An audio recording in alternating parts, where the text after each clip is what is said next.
थी। 7 किलोमीटर दूर तक पैदल चलते हुए खातून और उसके शोहर अस्पताल में पहुंचते हैं। वहां जब पहुंचते हैं तो उनको खून की ज़रूरत होती है।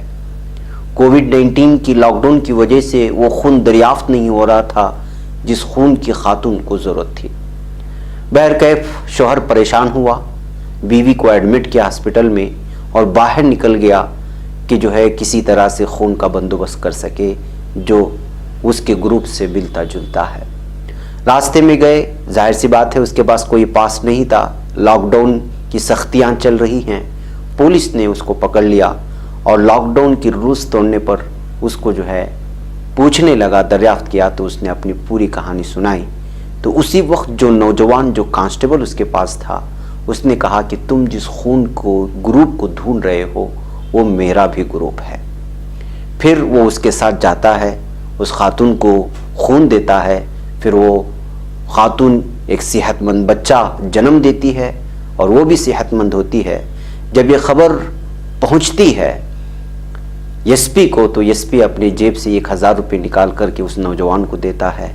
और जब डीजीपी को, जो तमिलनाडु के हैं, जो इस स्टोरी को सुनते हैं तो वो 10,000 रुपया निकाल करके जो है वो उस हवालदार को, उस कांस्टेबल को दे देते हैं। 23 साल का ये नौजवान था, एक कांस्टेबल था। वो 11,000 रुपये पूरे के पूरे जमा करता है।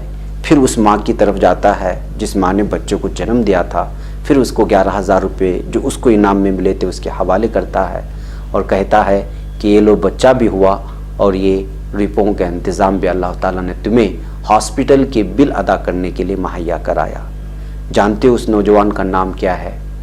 जो ग्रेड 2 कांस्टेबल की लिस्ट में आता है उसका नाम है अबू ताहिर, सैयद अबू ताहिर। यहाँ खून देने के लिए कोई रिलीजियस पूछा नहीं गया। तो इस खबर को सोशल मीडिया में बहुत ज़्यादा सराहना हुई, लेकिन मेन स्ट्रीम मीडिया अपनी आंखें मूंद लिया क्योंकि यहाँ पर जिस कांस्टेबल का नाम था वो सैयद अबू ताहिर था। तो आप अंदाज़ा लगा सकते हैं कि ये है इस्लाम धर्म, ये है मुसलमान होने की बातें, जो इस खबरों को सबसे ज़्यादा आवाम करके, आम करके हिंदू मुस्लिम के कौमी यकजहती को बयां करते हुए नफ़रतों को और अदावतों को ख़त्म करना है। उस तरह की ख़बरों को मेन स्ट्रीम मीडिया कभी नहीं दिखाता और सिर्फ नफ़रतें फैलाना और आग भड़काना ही जानता है। बहर